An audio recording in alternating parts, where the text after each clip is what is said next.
الحمد لله رب العالمين والصلاة والسلام على سید الانبیاء والمرسلین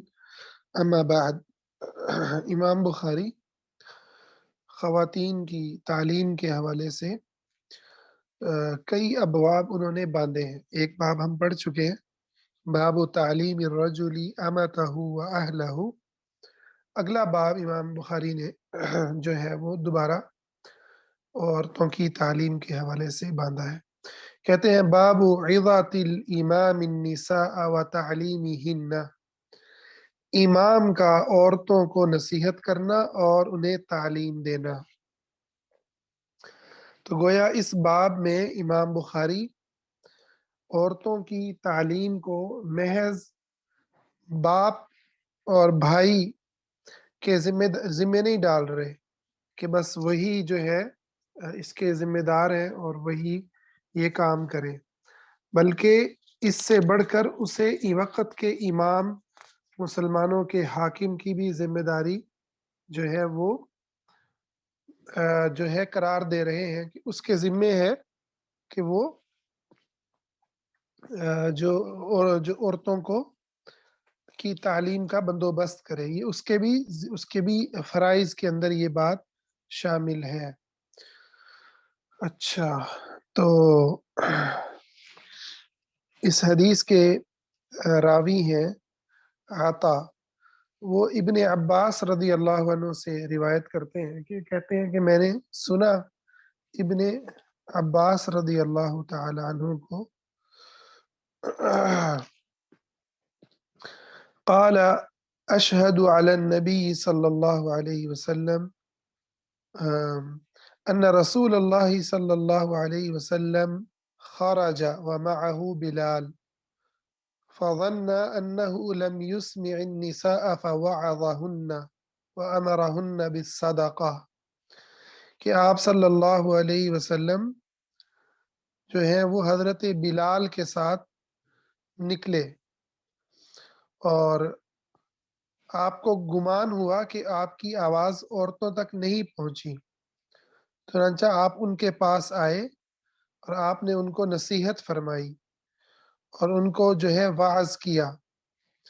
ان کو واعظ و نصیحت فرمایا اور صدقے کا حکم دیا۔ فجعلت المرأة تلقي القرط والخاتم وبلال يأخذ في طرف ثوبه، پھر یہ حالت ہوئی کہ عورتیں اپنی بالی اور کوئی اپنی انگوٹھی وہ اس کپڑے میں ڈالنے لگی اور بلال ان زیورات کو اپنے کپڑے میں جمع کرنے لگے۔ کپڑے کی ایک طرف انہوں نے پکڑا ہوا تھا اور اس کے اندر وہ جمع کر رہے تھے۔ تو یہ نبی کریم صلی اللہ علیہ وسلم کی ایک بڑی ہی عظیم اس سے استدلال کیا حدیث سے کہ آپ خواتین کے پاس خاص کر کے آئے اور آپ نے خواتین کو آ کر کے نصیحت فرمائی اور ان کو تعلیم دی۔ تو اس سے پتہ چلا کہ عورتوں کی تعلیم کا جو ذمہ ہے وہ مردوں کے ذمے ہے۔ اس سے میں کچھ اور بھی باتیں ثابت ہوتی ہیں کہ عورتوں کا عیدگاہ میں جانا، آپ صلی اللہ علیہ وسلم نے حکم دیا کہ حتیٰ کہ فرمایا حیض والی عورت بھی جو ہے وہ نکلے اور مسلمانوں کی دعاؤں کے اندر شامل ہو۔ ٹھیک ہے، تو عورتیں نبی علیہ السلام کے زمانے میں نہ صرف یہ کہ نکلتی تھیں بلکہ آپ نے حکم بھی دیا ہے۔ آج کے دور میں بہت سارا، خاص کر کے پاکستان، انڈیا، ان علاقوں میں تو خواتین کی تعلیم اور خصوصاً مسلمانوں کی جو عیدیں ہیں ان کے اندر ان مسلمانوں کی دعاؤں میں شامل ہونے کے لیے عورتوں کو تو بالکل ان کا کوئی انتظام نہیں کیا ہوتا، بہت کم لوگ انتظام کرتے ہیں۔ یہ بڑی ہی غلط جو ہے وہ مینٹیلٹی ہے جو یہاں بر صغیر کے ہمارے مسلمانوں کے اندر پائی جاتی ہے۔ تو عورتوں کی تعلیم کا بندوبست جو ہے وہ ہونا چاہیے۔ تو اس سے یہ بھی پتہ چلا کہ نبی علیہ الصلاۃ والسلام نے آ کر کے عورتوں کو پڑھایا ہے۔ تو اگر کوئی استاد